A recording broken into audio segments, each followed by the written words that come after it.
Welcome to the 2021 annual meeting for the Women's White Collar Defense Association. Wow, what a year. You know, because of the year we've had, we have a theme this year for our annual meeting, and that is innovative, resilient, and united. And that's what we've been. And that's what we'll continue to be. This organization, back in March, at the very beginning of COVID, we pivoted very quickly. And we've been pivoting ever since. Last March, we quickly had to cancel our in-person annual meeting there in San Diego, but we went virtual, and it was a great event. And we've done other innovative ideas that we've executed upon. For example, our new water cooler. And thank you, Michelle Shapiro, for that great idea and your leadership and launching that water cooler event that we now have monthly to connect, to unite our members around the world. We also launched our new website this year. And thank you, Susan Bazorgi, for leading that effort. And we, in addition to launching the new website, as you know, we launched WWCDA Connect, which contains our new listserv, the WWCDA forum, and all the other wonderful activities that you can do on Connect. But we've also had a lot of activities from our committees.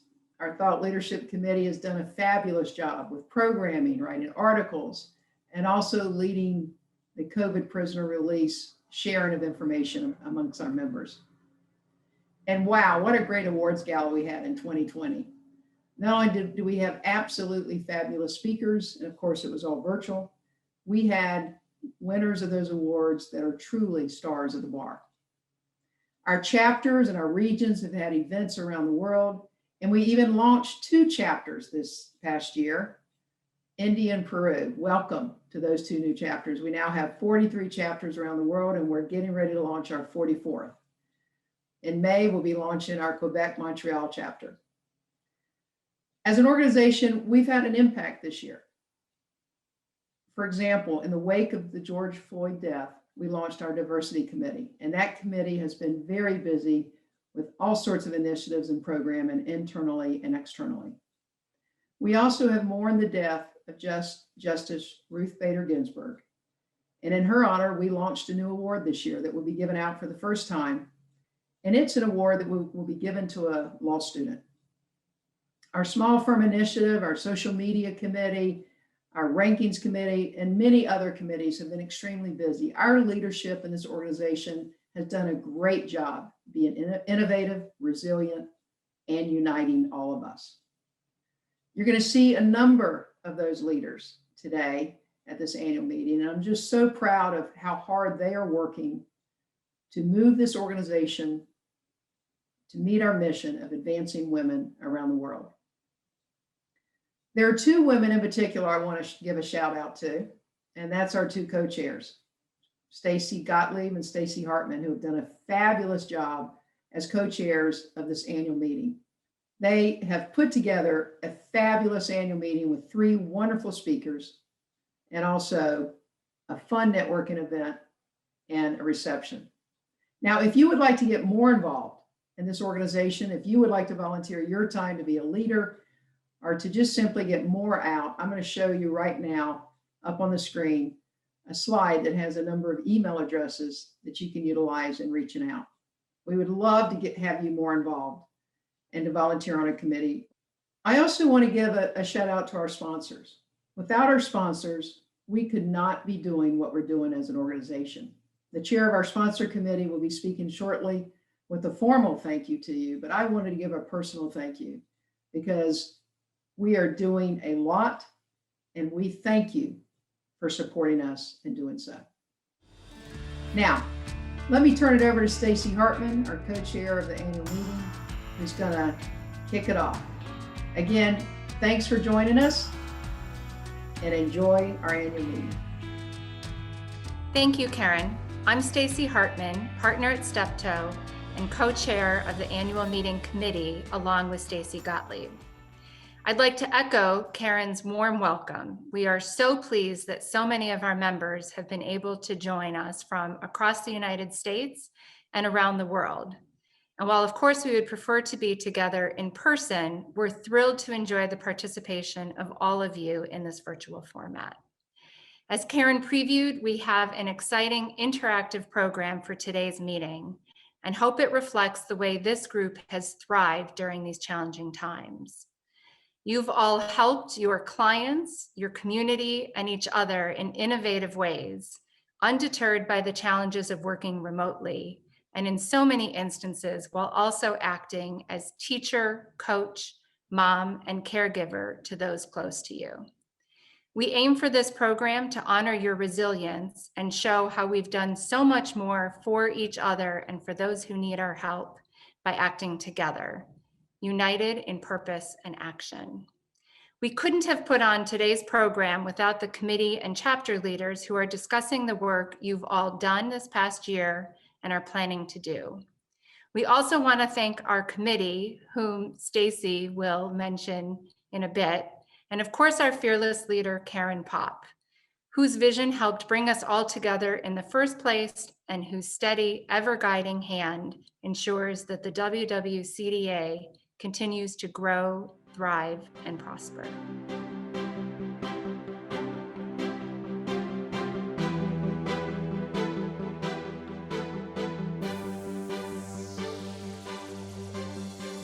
Hello, I'm Miranda Hooker, Chair of the WWCDA Sponsor Committee. The WWCDA Sponsor Committee consists of members across various chapters: Melissa Coffey of Florida, Stacy Yablon of New York, Mary Hansen of Philadelphia, and Marissa Koblitz-Kingman of New Jersey. Together, we focus on raising funds from our corporate partners and law firm members to support the innovative work that our organization does to increase diversity in the white-collar bar. This fundraising is essential to the work that we do and is what allows us to host both virtual meetings, like the one we're fortunate enough to participate in today, and our in-person events, which I know we all deeply treasure for the opportunities to connect live and get to spend time together. We could not host these events or do any of the other critical work and initiatives and activities that we do without the support of our corporate and law firm sponsors. We are so thankful for all of these organizations for their support. I want to specifically recognize each of our diamond sponsors who support us at the highest level, both financially and through the time and efforts of their senior women leaders who dedicate endless volunteer hours to serving on our committees and ensuring that the WWCDA is a huge success.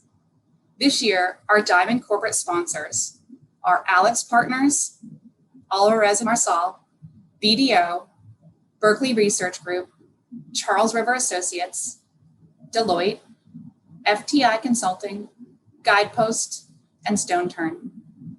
I also want to recognize and thank our other sponsors. Thank you to our platinum sponsors. Thank you to our gold sponsors. Thank you to our silver sponsors. And thank you to all of our law firm sponsors.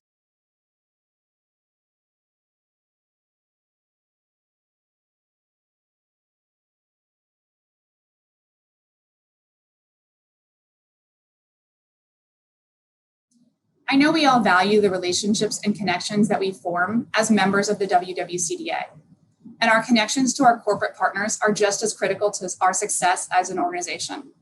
Just as we support each other, we ask that our members think about our corporate sponsors and look to them at every opportunity you can when you need consulting and independent experts. It is together that we will accomplish our common goal of increasing diversity in the white-collar law practice. And I thank you all for your support of the WWCDA and of our corporate and law firm partners. If your law firm would like to sponsor the WWCDA, or if you know of additional companies who may be interested in becoming sponsors to help advance our mission, please reach out to me or send an email to sponsors@wwcda.org. Thank you again for your support of the WWCDA and your participation in our great organization. I hope you enjoy our annual meeting, and I look forward to hopefully seeing you all in person in Miami on October 26th.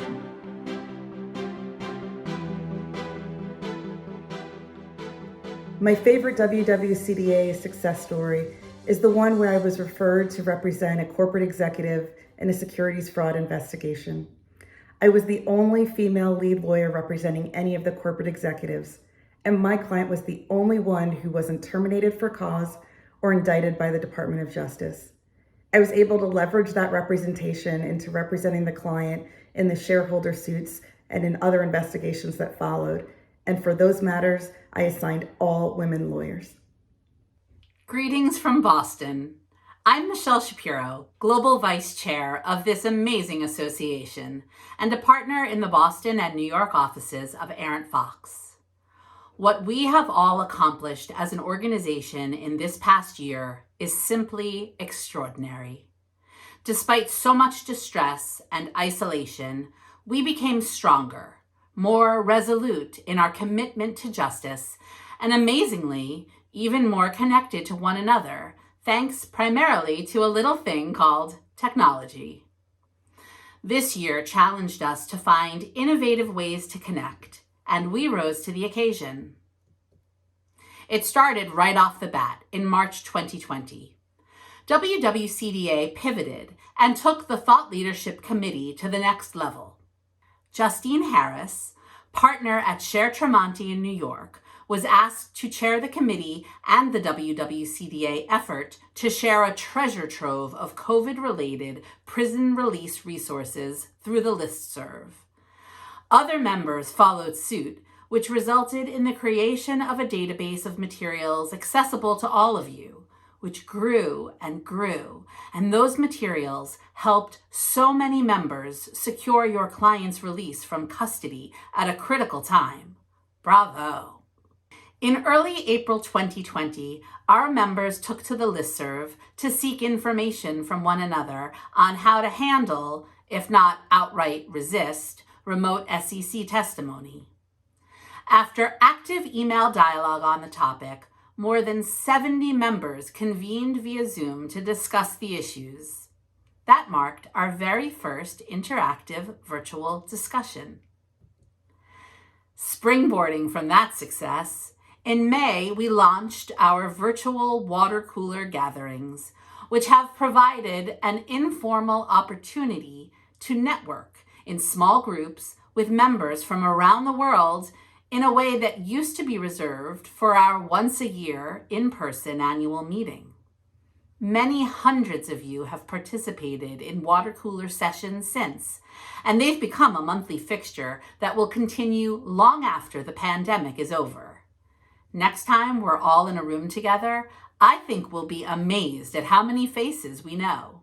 The Thought Leadership Committee expanded the water cooler platform and this past October introduced the Water Cooler Plus series, which offers up substantive panels, top-notch guest speakers, and brainstorming sessions on a range of topics, like returning to the courtroom during and after COVID, raising your hand to seek appointments within the Biden administration, the Bridgegate decision, PPP fraud, and more.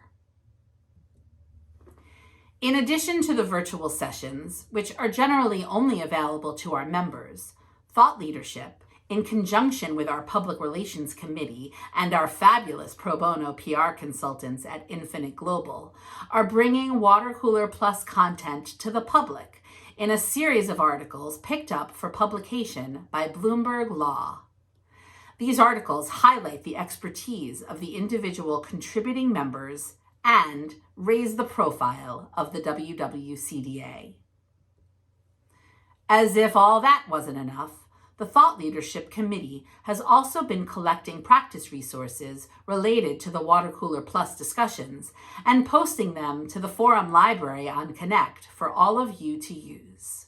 Also available in the practice resource folder is a new tool, a databank of anonymized DOJ templates, proffer agreements, non-prosecution agreements, NPAs, DPAs, organized by jurisdiction, since we all know that the United States Department of Justice isn't always united in its approach. We hope you will use the examples to negotiate the best possible results for your clients, and that you will also contribute your anonymized examples by submitting them to Thought Leadership at wwcda.org. And we're looking for ways to expand this data bank in the future, including internationally, so please reach out if you have suggestions. Chapters have gotten in on the virtual action too. For example, New York invited an inspiring panel of federal judges who discussed their paths to the bench. San Francisco held a panel presentation on defending trade secret cases in the Northern District of California. London held an online trivia night. Chicago had a virtual wine tasting party to celebrate the holidays. Florida crashed the Atlanta happy hour last month. Hong Kong held a panel on building a successful career. The India and Peru chapter launches were huge virtual successes this year with impressive guest speakers. I could go on and on. The best part is, we've only just begun. Zoom fatigue aside, our virtual events have been a silver lining of this past year, bringing us together like never before, all without leaving our sofas. If you would like to get more involved, volunteer to be on a committee by emailing info@wwcda.org. Propose a topic for a future event by emailing watercooler@wwcda.org, or suggest a topic for a future PR initiative by emailing, you guessed it, pr@wwcda.org. Watch for speaking opportunities via Connect. Just don't hit reply. Embrace those red buttons instead. Read our newsletter and send proposed contributions to newsletter@wwcda.org. And most of all, log on, tune in, and join us. Thanks, everyone.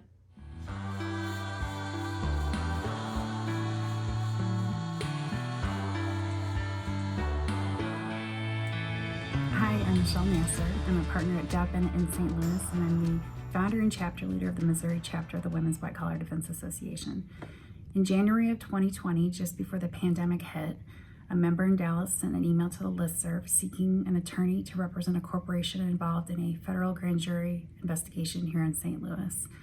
Within 2 minutes of her sending her email, and before I even had a chance to see it, one of my former colleagues in Chicago, where I had been at AUSA, had already written back to her and copied me, recommending me for the matter. Within 10 minutes, 2 other members had either forwarded it to me or emailed her, copied me, and recommended me for the matter. I also wrote back to her, offered my assistance. I did secure the engagement. It's a very significant matter involving a publicly traded corporation. It's still ongoing and going very well. And I think I would have never received this referral involving a company headquartered in Dallas had it not been for the Women's White Collar Defense Association. I am very grateful for all of you. My name is Jonelle O'Cleary, and I'm co-chair with Christine Weinmiller of the Chapters Subcommittee. That subcommittee is responsible for expanding awareness of the WWCDA, the chapter accomplishments and events.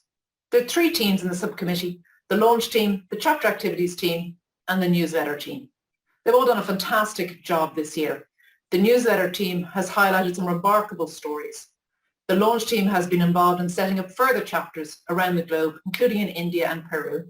And the chapters activity team have had a great time making contact and connections with chapters around the globe also. COVID-19 has fundamentally changed how we are interacting, but with the use of technology, chapter members have adapted and come up with new ways of connecting with each other. New events are being hosted across different jurisdictions with great ease now. The pace of creativity that we are now seeing in how chapters and members are connecting is something that perhaps we didn't necessarily foresee a year ago. But it does highlight how the WWCDA and its members have adapted to the COVID-19 restrictions through the innovation in ideas, through resilience in getting through these difficult times, and through unity in working together across the globe to meet with each other and to promote the fantastic work of all our members. Many thanks for the teams and their assistance in all of this. I would ask that the members take the time to see how they can interact with, in particular, the newsletter team and the chapters activity team in order to promote their own members and their chapters and the chapters as a whole. Thank you very much.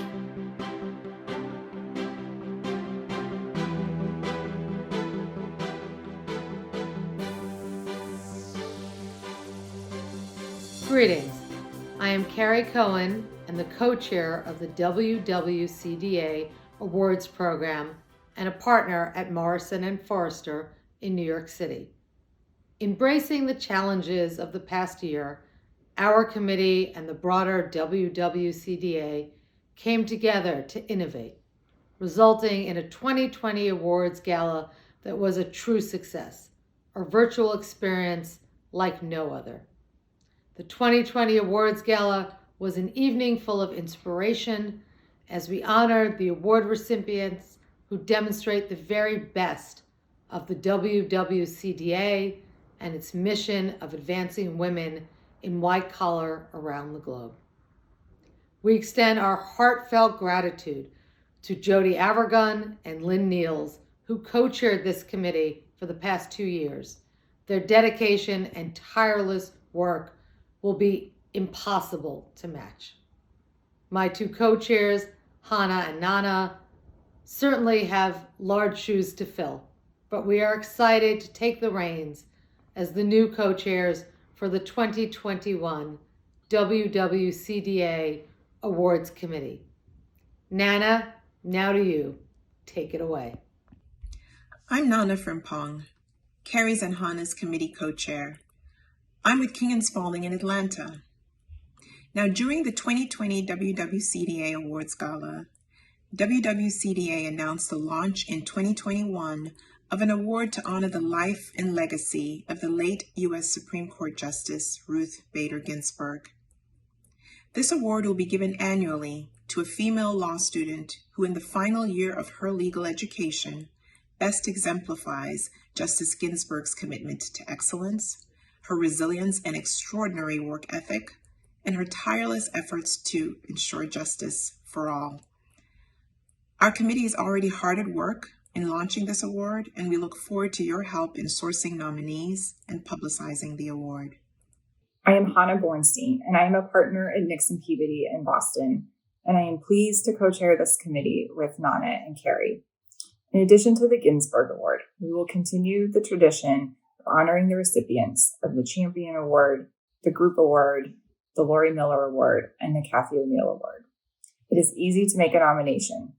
Simply go to the awards page at wwcda.org. We are now accepting nominations, and we ask each and every WWCDA member to please submit your nominations for these awards and help us to publicize the awards and encourage a broad array of nominees. In addition to nominations from individual members and their firms, during last year's nominations process, we also received nominations from WWCDA chapters, and we also encourage collective nominations for potential award recipients. As well as sending in nominations, you can ask any questions and offer ideas or help, especially with the launch of the Ginsburg Award in law schools. And we encourage you to feel free to reach out by using the email address awards@wwcda.org. And you can visit the award section of the WWCDA website to learn more about the nominations process. The WWCDA Awards Gala has received terrific acclaim, and the program has elevated the prestige and notoriety of our organization. This year, the award gala will be held on December 7th of 2021. We hope to have an in-person event in Washington, D.C., but we'll do so only if it is safe. Otherwise, it'll be another fun, virtual event that will be enjoyed by all. Again, we need the help of our WWCDA community to source nominees and publicize the awards. And please also mark your calendars for the gala on December 7th. In addition to attending the celebration, we encourage you to spread the word and publicize our event within your networks.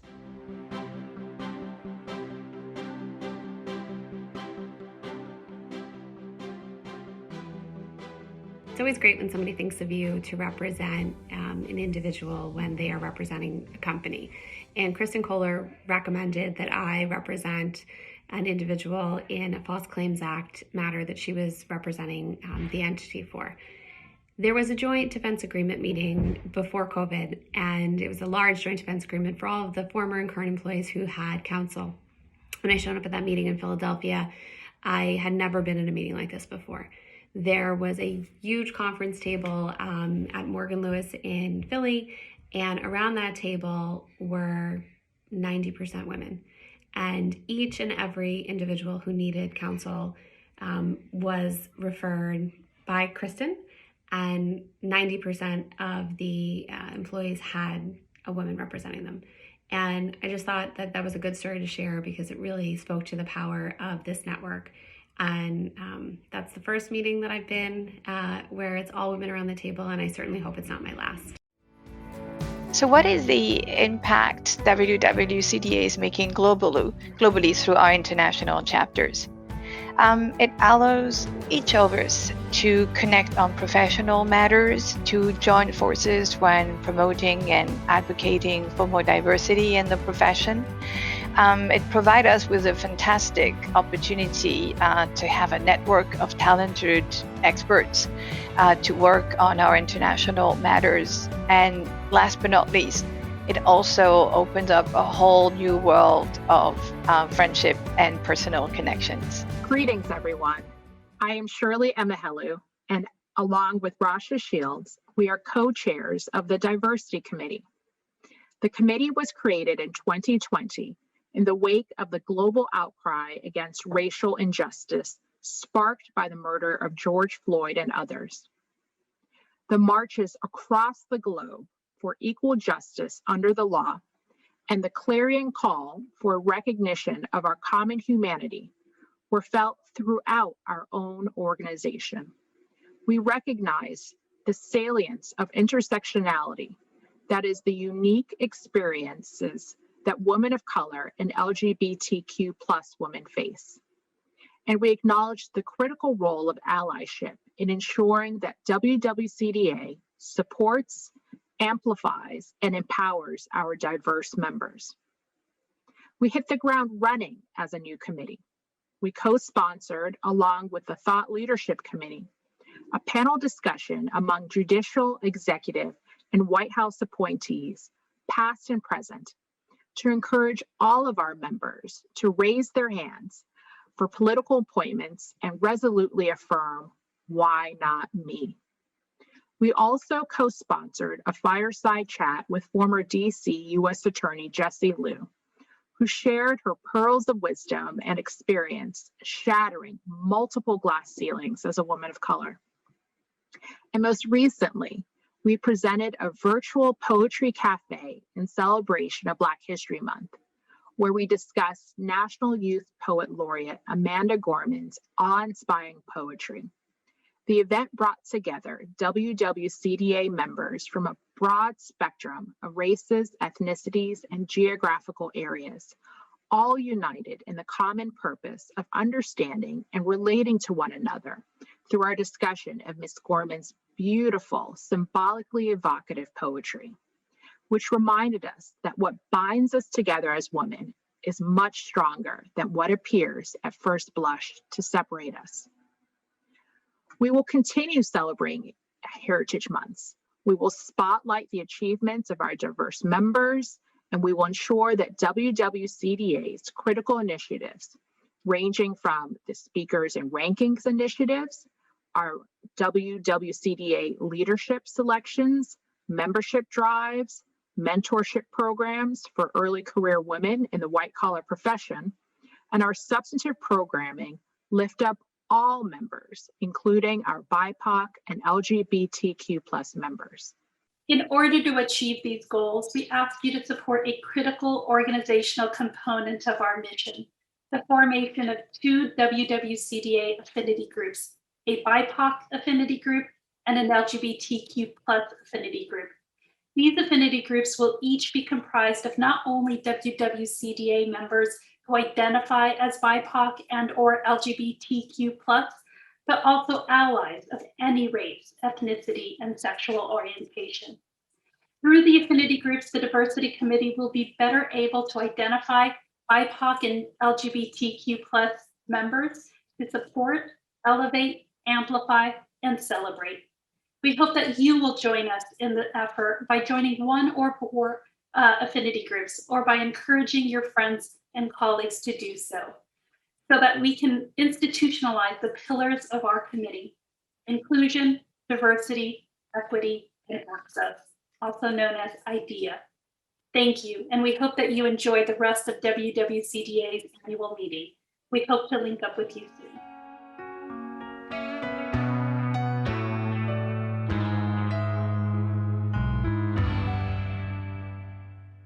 Hello, my name is Justine Harris, and I'm honored to be one of the co-chairs of the Thought Leadership Subcommittee, along with Peggy Daly.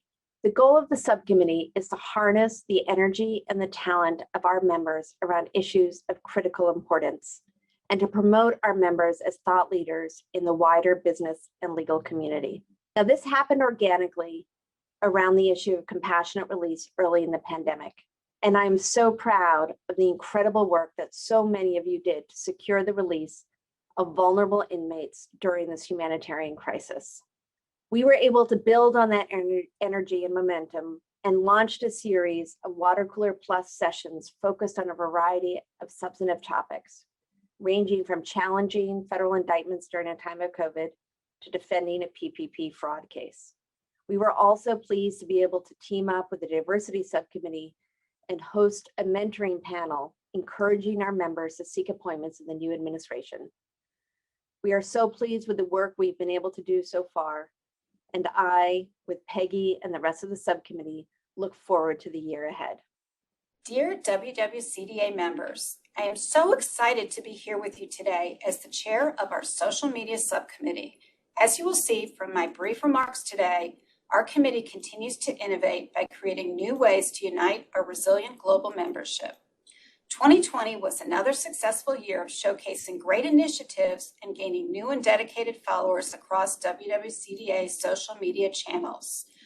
Our focus for 2021 will be on keeping content fresh, leveraging new formats, activity around events, and member stories and expertise. Our goal is to drive engagement with these efforts and to increase the ranks of our followers.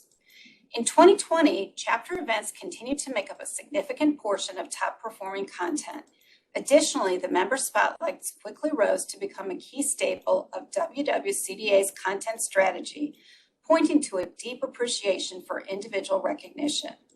The shout-outs to our committee members showcased the great work of our committees and have been expanded to include recognition of our sponsors and chapter affiliate members. To take events and spotlights a step further, in 2021, we plan to incorporate quotes and key takeaways as part of our features of key speakers and members. Our social media platforms include LinkedIn, Facebook, Twitter, and YouTube. LinkedIn was the most successful platform in 2020, increasing the follower base 45.2%, reaching 3,860 followers. Here are just a few fun facts regarding our base of followers. We are just behind the NACDL in total numbers of followers.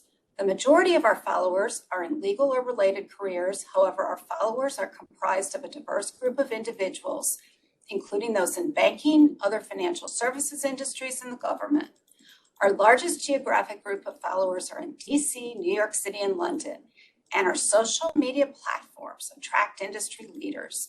This year, we will work towards growing our base of followers and increasing interaction with member content. As we have seen that video is the most engaging creative media, captivating our audiences across social media feeds, we will work to encourage our members to use short 30 to 60 second video snippets as part of our member posts.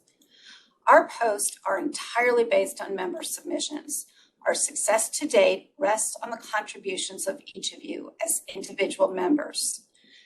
We encourage you to send your submissions, questions, and comments to social media at wwcda.org and look forward to working with you to expand our social media reach in 2021.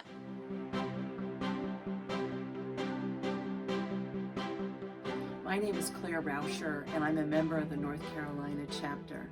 I've received several referrals from being a member of the WWCDA. The first one occurred at my first attendance at an annual meeting. There was a networking sort of speed dating situation. And when I sat next to one of the consultants, who's one of our sponsors, we started talking about Charlotte, where I practice. And she told me that she was working with a DC firm that had a case in Charlotte, and they weren't happy with local counsel. And I explained that I had done a lot of trials in Charlotte. So the next week, I was interviewed by the team and was hired. So I got involved as a partner in a trial that lasted for 4 weeks, and it ended up being a fantastic referral, and I met some really great people. So obviously networking and referrals are part of being a member of the WWCDA. Hi, my name is Chris Costello. I'm the chair of the WWCDA Small Firm Initiative. I own Costello Law Firm in Seattle, Washington. Did you know there's over 300 WWCDA members working on small firm platforms, organizations with less than 16 professionals? The Small Firm Initiative was formed to address the distinct needs of those professionals and to promote the unique value of those business models in the white-collar legal industry, and to add value to WWCDA and its members. We launched last year at the annual event just as the world was shutting down and the pandemic was hitting. We, like everybody at WWCDA, met these challenges with unity, resilience, and innovation. We formed a committee. The SFI committee consists of 22 members from chapters all over the country and all over the world. We formed our platform and our forum, and we put on programming towards the end of last year on innovative issues of business and technology. Today, we celebrate year one, and we look forward to year two. I'm very pleased to announce that Joe Ritchie Donahue has been appointed to co-chair SFI with me. As we look forward to year two, we will advance WWCDA's mission and SFI's mission with our 2021 programming. We will connect with small firm professionals with our Small Firm Connect program and our pop-ups, and we will collaborate with other WWCDA committees. Right now, we're working with the Diversity Committee on an initiative to identify our women, minority, and LGBTQ certified firms in response to corporate America's ongoing and increasing commitment to diversity. We invite you, small firm professionals, to our forum, to our Small Firm Connect, to our small firm pop-ups. We invite all of WWCDA members to our programming. We design programming for the small firm professional. However, all our programming is geared towards practice management, business, and technology issues that have application for all WWCDA members. We're all in business, we're all professionals dedicated to the high quality delivery of services to our clients. Thank you.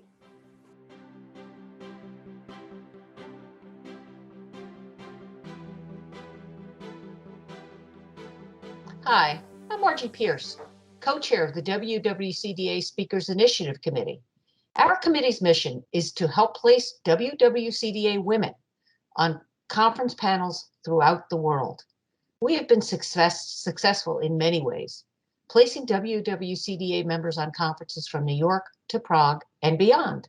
That being said, all of us have been involved in conferences as attendees or speakers and realize there is still a lack of diversity on the panels. And with more diversity, the conversation becomes richer and more fulsome. New WWCDA members have joined our committee, and they bring ideas of new ways to reach conferences and potential speakers. We need your ideas too. We know the challenges women face in the profession, so we must continue our mission. We continue to contact and solicit conferences to create opportunities for the WWCDA women who are experienced and knowledgeable in so many areas.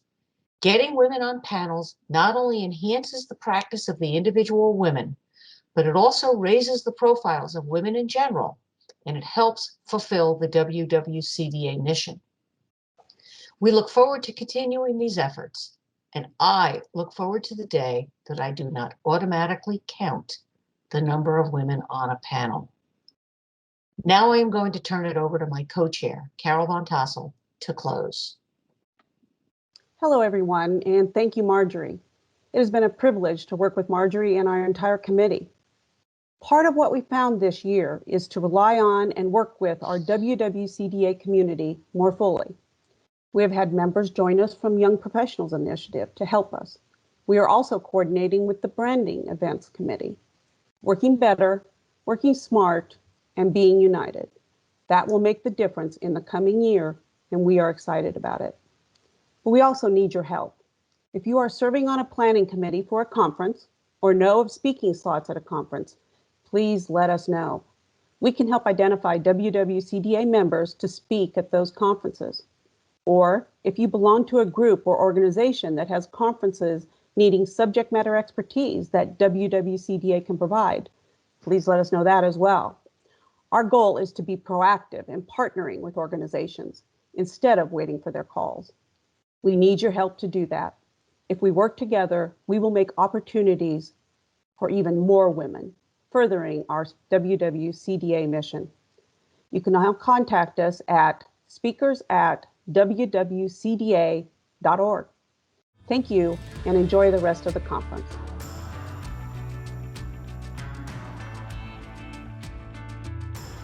Hi everyone, I'm Carolyn McNiven and I'm coming to you today from the San Francisco Bay Area. Krista Tongring, whom we will hear from in a moment, and I are the two co-chairs of the Rankings Initiative. We want to share some fun information about this exciting initiative. The initiative's primary mission is simple and straightforward: to work towards getting more women ranked in the important publications and more women ranked higher. These ranking organizations that put out the lists that we know so well in our world include Chambers, GIR, Who's Who, and assorted other regional, national, and international organizations and publications that rank or recommend white-collar attorneys and consultants. Our efforts to date have included discussions with ranking organizations to educate them about WWCDA and discuss with them who our members are, and educate them about how we can provide information during their rankings review process. We're happy to report that we've had some success. Over the last 2 years, we've been working with Who's Who and GIR and have been in active discussions with Chambers on how we can work with them too. We are looking for ways to expand upon this success and to help other publications and organizations that do rankings. Our work with Who's Who is a perfect example of how we can add value. Before their last list came out, Who's Who agreed to send us a draft so that we could provide comments and make recommendations to them.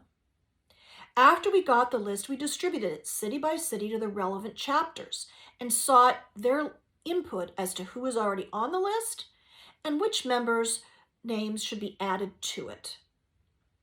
Working with chapter leaders, the committee identified potential changes to the list, including some men who had retired and others who had even died. Needless to say, when we provided these updates to Who's Who, they were very grateful to get the information. More importantly, we took the recommendations from the chapter leaders as to which WWCDA members should be on the list but were not, and sent those recommendations to Who's Who. We are happy to report that Who's Who took many of our suggestions, and now more WWCDA members are on that list than in prior years. We just went through a similar exercise with respect to GIR and its Women in Investigations list. We reached out to chapter leaders and solicited each of them to nominate candidates to present to GIR. Hi, my name is Krista Tongring and I'm a co-chair on the Rankings Committee. In addition to working to improve representation of WWCDA members on various rankings lists, we have a new mandate to help respond to WWCDA members' requests for endorsement for WWCDA for a new position they may be seeking or an award they may be up for. As you may recall, Karen Popp recently sent out an email outlining the process that former and current WWCDA members should use to request such an endorsement.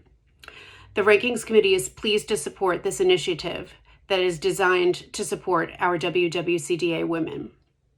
I hope you will all agree that the Rankings Committee is playing an important role within the WWCDA's efforts to support our members. To continue these efforts, the committee needs your help. Soon you will receive a survey asking our members which lists they are currently ranked on and which lists are most important to them. We recognize that the latter answer may be different depending on your geography. This data will help us get a sense of the lists that are important to our members so that we can develop a strategy to add into their selection process. Please note that this survey is not just for attorneys. Consultants are part of this process as well. So for all you non-attorneys out there, please make sure to complete the survey too. Our final ask is that each of our members commit to supporting other members as well in this process, because many of the rankings organizations ask people who are already ranked on their list to recommend their peers. We ask that you recommend worthy, but as yet not recognized WWCDA members if you are asked. As they say, it takes a village. Thank you in advance for taking this survey and supporting our mission. Please know that we are always looking for input and ideas, so if you have any of them, do not hesitate to reach out to Carolyn or me. Thank you.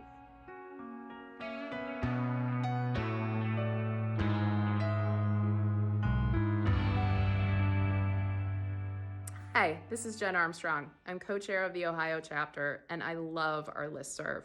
I've personally developed business as a result of it. About a year ago, I responded to a listserv post seeking representation for a female board member of a bankrupt Delaware entity to defend against potential breach of fiduciary duty claims. I was able to successfully resolve this matter, and it actually led to 2 more engagements. I would not have landed these 3 matters if it wasn't for the WWCDA listserv, and I want to thank all of you for contributing to my and all of our members' business success. Hi everyone, I'm grateful for the opportunity to speak with you today and to tell you a little bit about the Young Professionals Committee of the WWCDA, which we call the YPC, and what we've been up to this past year. My name is Aviva Gilbert. I'm the founding member and chair of the WWCDA YPC, and also the co-chair of the White Collar Defense and Investigations Group at Farella, Braun and Martel in San Francisco. The YPC is a group of WWCDA members in their first 10 years of practice in white collar defense. We have members around the globe, and I'm joined today virtually, of course, by other leaders within the YPC, and you'll hear from them shortly. We have established as a group the practice of choosing an initiative or a goal each year to focus on, and the same held true during the pandemic. Last year, we chose mentorship as our 2020 initiative, and you'll hear more about that momentarily. This year, 2021 into 2022, we'll be focusing on integrating our members into the various WWCDA committees as committee members so that our comparatively junior YPC membership can develop skills and relationships and meaningfully contribute to the WWCDA's various projects and initiatives. Hi all, my name is Kate Dion, and I'm a partner at Robinson & Cole in Connecticut. I'm the chair of the program subcommittee of the YPC and also a founding committee member. We've set up the YPC to mirror the broader WWCDA organization with programming, development, and administrative subcommittees. Within that broad structure, we also have members specifically liaisoning with each WWCDA subcommittee, an initiative including members on the awards program committee, helping with the launch of the new RBG award, the diversity committee, the chapter activities committee, and more. We provide key support for the various initiatives, and while we cannot do our customary annual meeting outing this year, we show up for the WWCDA. We see real benefit, both professional and business development, in maintaining our peer group within the WWCDA and encourage eligible members to reach out to Aviva or myself. Given that our main success last year was developing the YPC mentorship program, the 2 mentoring subcommittee leads are going to tell you about that next, just as we would if we were at the annual meeting live. My name is Ashley Shapiro, and I'm a partner at Armstrong Teasdale in Philadelphia. I am joining this program to talk to you about the YPC Mentoring Initiative. In 2019, the Philadelphia chapter developed a process for building a mentoring program, one that now includes over 24 members. The YPC co-chairs decided to draw on the lessons learned from the Philadelphia chapter's process and created a step-by-step toolkit for other chapters looking to launch mentoring programs. We found that for organic relationships to develop, it made most sense for the WWCDA's mentoring initiative to run at a chapter level. Interested chapters or members can use the toolkit resources, which we've posted on the YPC forum on Connect, to source interested mentors and mentees, survey members, and match mentorship pairs with their chapter. The toolkit explains the mentoring program process, from creating an inventory of interested participants to assessing their skills and interests and experiences to make successful mentor-mentee matches. The toolkit explains how we match the individuals based on their survey responses in our pilot program. and highlights the things to consider when deciding who will be a good fit together. All pairs are notified via email, and this email is drafted and attached to the toolkit. The matches are encouraged to connect every few months and participate in the chapter mentoring activities. We are excited to share these resources with all the chapters in the hopes that they can use them to develop mentorship programs throughout the WWCDA. My name is Carolyn Kendall. I'm a newly promoted partner at Post & Shell and a member of the Philadelphia chapter. I'm excited to have helped create the Philadelphia chapter's mentoring program and to have participated in it as both a mentee and a mentor. Now I serve on the YPC as a leader of the mentorship initiative and a resource and sounding board for WWCDA chapters looking to start programs. I'm able to be effective in this role because of my experience as a mentor and a mentee over the years, and both have been rewarding. As a mentee, I've gotten to know several incredible women in my chapter and have benefited from their perspectives on navigating the path from associate to partner, including game planning, client relations, and business development challenges. As a mentor, I've been able to reflect on the lessons that I've learned along the way, what's worked and what hasn't, and share that with my mentee. I love to watch her succeed. Thank you, Carolyn, and thanks also to Ashley and Kate for your comments today and also for all you do for the WWCDA and the YPC. Last year, while we worked to get the mentorship pilot programs off the ground, now this year we're building on that success by trying to make it easy for individual chapters to set up their own programs for their members. We intend to roll this out globally and also to support the WWCDA's Diversity Committee as they establish their own mentorship initiative and leverage some of the tools that we've already built as well. So please reach out to me, Aviva Gilbert, or any of the other YPC members you heard from today, or find us on WWCDA Connect to get involved, to learn more about our committee, mentorship, or both. Thanks so much.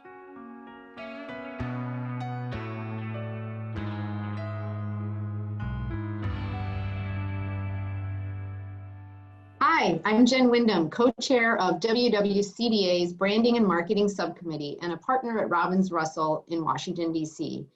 The Branding and Marketing Subcommittee had a really busy 2020, and we're already having a busy 2021.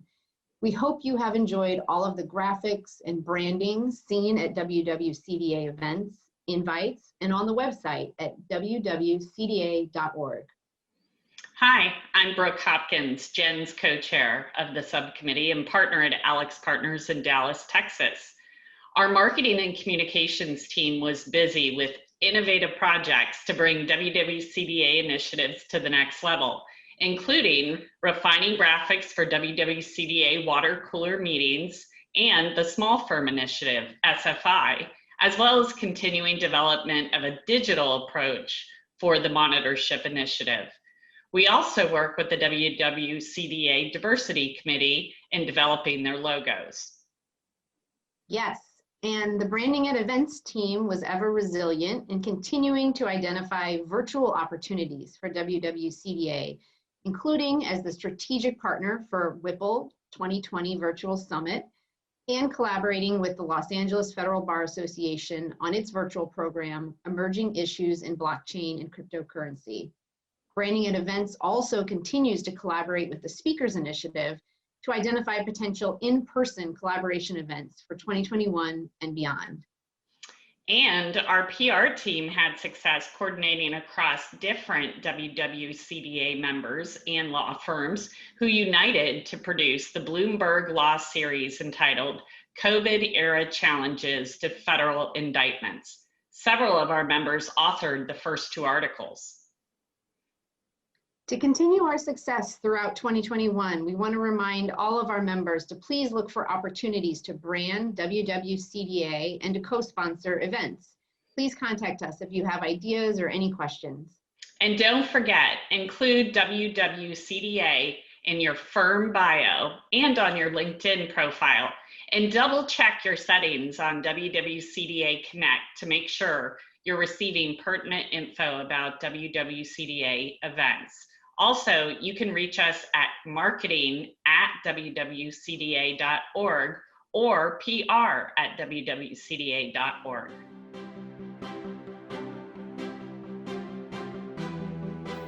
Hi, I'm Peggy Daly, a managing director at BRG, one of WWCDA's platinum sponsors. I was a co-founder of the Chicago chapter, and I'm currently a member of the executive committee. I've been asked to talk about our success in getting business referrals from the WWCDA's listserv, which is also known as the Magic List. The WWCDA has provided my firm with outstanding opportunities to meet and develop relationships with lawyers that need BRG services through a number of different channels, including the annual meeting, chapter meetings, and serving on committees. But what makes the Magic List special is that it allows us to introduce our colleagues to members with an immediate business need. A great example of this happened recently. One of our members posted looking for an expert that could analyze CMS coding for psychotherapy services in a key TAM False Claims Act matter that they were defending. BRG has a very large and experienced healthcare practice, which also happens to be full of senior women. When I saw the request, I immediately sent around an internal email looking for a BRG expert with specific psychotherapy coding experience. I quickly found a number of qualified colleagues, and Janice Jacobs, a managing director in our Washington, D.C. office, was selected for the work. Janice is an innovative professional, and we are united in our appreciation to the WWCDA for making these important business opportunities available to its sponsors. One last thought, unless you are extremely resilient, reply to sender only when using the Magic List.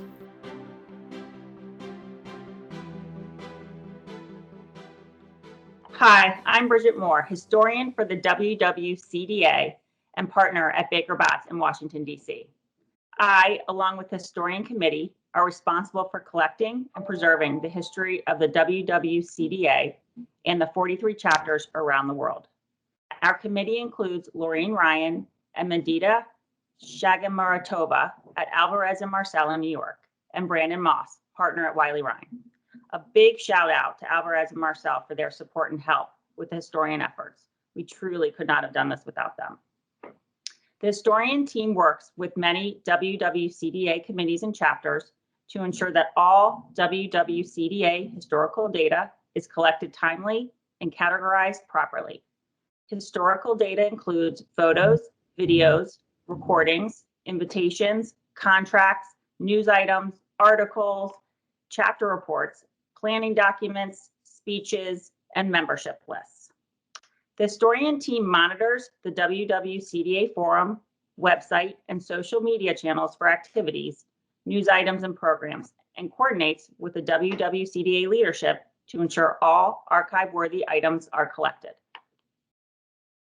Thanks, Bridget. I'm Laureen Ryan, Managing Director at Alvarez & Marsal, and WWCDA utilizes the cloud-based platform Box to retain all historical data, the WWCDA archives. You may recall that we utilized Box last year to house the collection of materials being assembled by the Thought Leadership Committee on the COVID prisoner release work being done by so many WWCDA members. WWCDA, the chapters, and the committees have a lot of great activities and initiatives happening in any given week. It is important as an organization that we capture the photos, invites, and other materials being generated so we can add them to the WWCDA archives. We need the help of committee and chapter leaders and members to identify, collect, and preserve. We ask that the leadership in each chapter and committee use the link to their Box folder and to follow the step-by-step upload instructions. We also ask that all WWCDA chapter members send any photos or videos that you take at WWCDA events to historian, HISTORIAN, at wwcda.org so we can upload it to the WWCDA archives. Thanks very much, and we look forward to receiving the content you, your chapters, and committees are generating.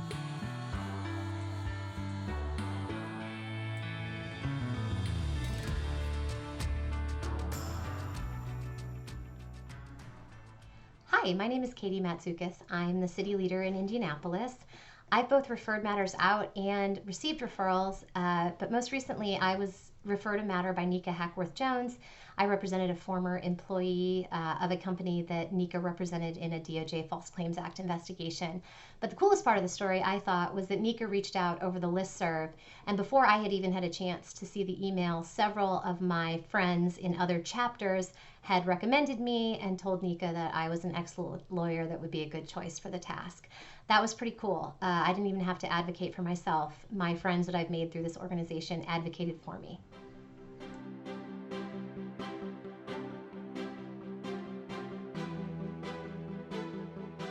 Hi, I'm Susan Bazorgi, Vice Chair of WWCDA and partner at Bazorgi Law in Miami, Florida. I also head up technology for WWCDA. And as you know, last year was a real game changer for the association from a technological perspective. Not only did we use technology to hold countless virtual events and keep us connected at a time that we could not connect in person, but we also launched a brand new website at wwcda.org, and for the first time, a member-only password-protected site called WWCDA Connect. We hope that you are utilizing all of the features available at wwcda.org and Connect. Everything you need to take full advantage of your membership is available on the website and at Connect at your fingertips. I want to show you just a few of the features available. Find a professional to locate a member by name or city or practice area.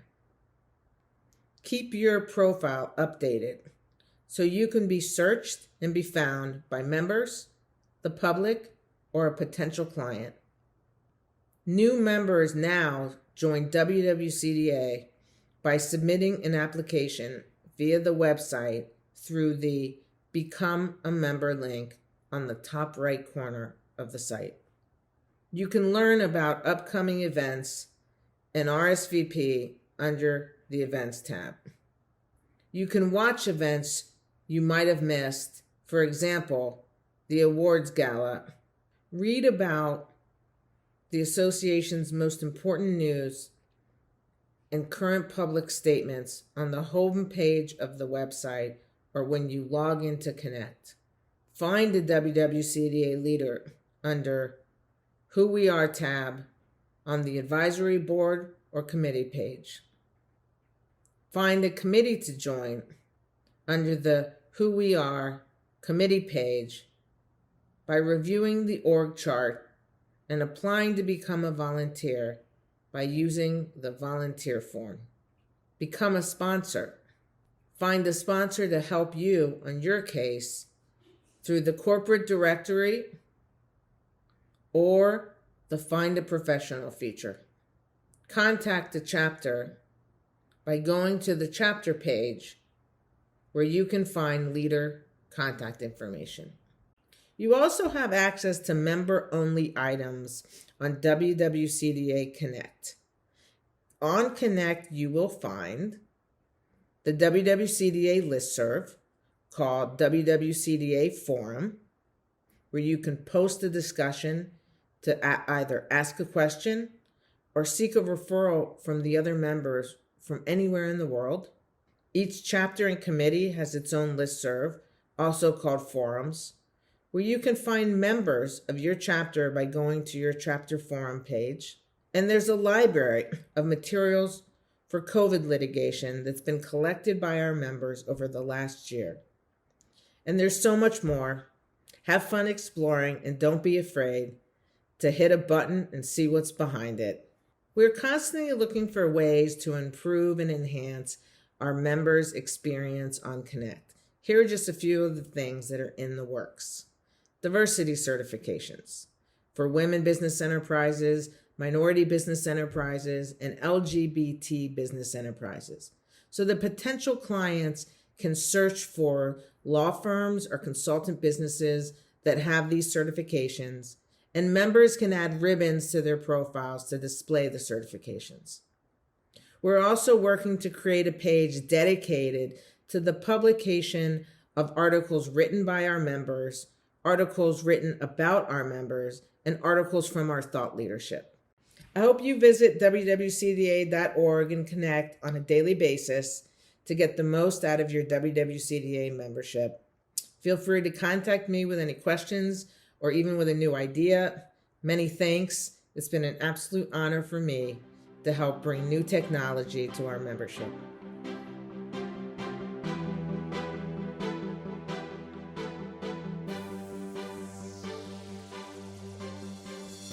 Wow.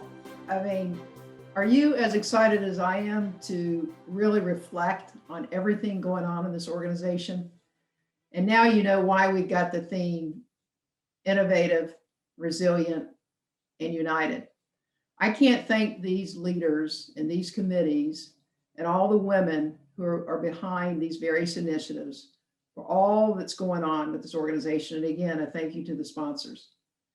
I mean, I am just so excited about this coming year. There's just so much going on. And again, please get more involved if you want to be. So enjoy this wonderful 2021 annual meeting. Hi, everyone. Good morning or good afternoon, ladies, depending on which time zone you are in. I want you to pay attention. You are now entering the stress-free zone. So thank you so much, Stacy, and Karen. I'm really happy to be here, and I hope you ladies are ready to do some de-stressing. So before we get started, I would like you, on a scale from 1 to 10, I want you to sort of check in where your stress level is now. So 1 being very little, and 10 being a whole bunch. Just want you to write that on wherever you're taking notes. If you want to put it in the chat room, that would be great. Just a quick check-in, self-assessment. All right, the struggle is real. Stress overload is rampant. Stress overload is silent, sneaky, and insidious. And I guarantee you it'll sneak up to you and bring you to your knees when you least expect it. In 2009, I didn't expect it. I had just become a new mom of 2 beautiful girls. My husband and I had adopted 2 toddlers. I had a solid marriage and I had a thriving massage therapy practice. So why did I find myself out on my deck, sobbing uncontrollably in an utter state of overwhelm and despair and anxiety, and I felt hopeless and I felt like a lousy mom and I was irritable and my appetite was all messed up? Stress overload at that point was winning and I did not see it coming. The biggest impact that day at the doctor's visit was the question he asked me. And the question he asked was, what changes are you going to make? I looked at him at first and I thought, changes I'm going to make? Like, aren't you going to give me a prescription and make it all go away? But the more I thought of it, the more that statement became an empowering statement. Maybe I could take some control back. Maybe I could claim something back from stress overload. So being the overachiever that I am, I created my own system of stress coping, and I call it simple self-care. So simple self-care is that kind of self-care that you can slide into your day. You don't need a change of clothes. You don't need to change your shoes. You don't need to X out an hour on your schedule. It's stuff that you can do just about any time, anywhere when you are feeling stressed, or even on a regular basis to keep stress overload at bay. Now, simple self-care, what it does is it interrupts your body's response to stress. And it also resets your brain. Did I mention I was a science nerd too? So I have 20 years of medical background and 16 years as a massage therapist. So I've got both ends of the spectrum. But literally what happens when you do self-care and simple self-care, your body functions on one of 2 nervous systems, either your fight or flight or you're resting and digesting. When you are stressed, you are definitely in fight or flight. And in order to turn that switch, because your body can't operate in both places, you need to do some self-care. And I'm going to give you some really easy examples that you can do just about anytime, anywhere. All right, so let's take a moment to be in the moment. So I want you to get comfortable in your chair, wherever you're at, and just take a big breath in and out.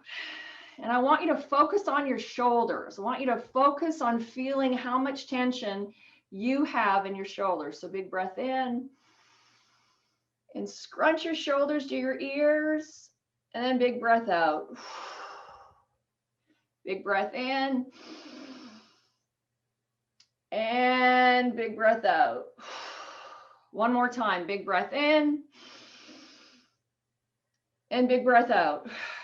Now, you don't have to be as animated as I am. I'm just demonstrating. So, and I know this is not a great example that you could do in the courtroom or the boardroom or a meeting with the client, because it's a little obvious and you're probably gonna look, the judge may ask like, oh, excuse me, what are you doing? So getting yourself in the moment, you can actually focus on your toes, like they're under the desk. No one's gonna see them. So I'd like you to try, just take a big breath in, and I want you to wiggle your toes, which I know is a really, really odd request, but I just want you to see how easy you think it is. And what's really great is that it distracts your brain. So while you're in a situation that you find that you're getting a little stressed or things aren't going your way, remember, you want to reset your brain and flip it to the resting and digesting, take a nice big breath and just wiggle your toes. Ask your toes how they're doing. Are they in your comfy slippers or are they in some beautiful squishy shoes? Like, just check in with your feet. So being in the moment, what it does is it takes your brain, your thoughts from all this chaotic chatter, and you're actually pulling it right to this moment and switching your awareness. So it really is resetting the brain. All right, for those women who are movers, the second category is moving. Well, how many of you sit, at the desk like all day, right? Don't forget to, all you have to do is like, let's do it together. Reach up. Just want you to reach up and look up. Put your arms out to your sides. Careful you don't run into anything. Bring your arms in and stretch, twist. Twist. Now, movement is really good because it disrupts the body's response to stress. It disrupts the muscle tension. It's as easy as doing 10 shoulder rolls, right? Do something so you're not sitting like this, because it's tough on your posture, ladies, and we don't need to look like little old ladies before our time, seriously. So shoulder rolls, do them backwards. If you have your own office and you're feeling particularly stressed, close the door, turn on some music and have a dance party for one. Now, I tell you, if we were in San Diego, which I'd hoped we'd been last year, we would have had a dance party for how many? There's 185 of us. We would have had a few minutes of a dance party. So move, get up and do some squats, do some jumping jacks, just move. I know all you ladies are type AA, but you got to move. Moving was great for distracting the brain. Great for resetting the brain. All right. The third type is what I call mindfulness. Fancy word for brain dump. So how many of you get sleepy in the evening around 7 or 8, and then you think you're almost ready for bed, and then like 9, 10, 11, 12, you ladies probably stay up really late. All of a sudden you're wired, and your brain, you've got all these things running through your brain, and how are you going to sleep? Well, grab a notepad, write it on that piece of paper. It's safe on the piece of paper. You don't have to keep all that stuff up here. Write it down. Affirmations are great. Mantras are great. Reading scripture, meditation, journaling, things that you can do. Make a list. Brain dump. So I just would like to take just a couple moments for you to help you have a pen and paper there to write down 5 to 10 bullet points of what makes up your perfect vacation. What do you need to have your perfect vacation? Is it sun? Is it sand? Is it mountains, trees, palm trees? What do you need? Just want you to brain dump. Just write 5 to 10 things down. I wish we could share, because I'd love to hear all these things, because then we could plan a vacation, right?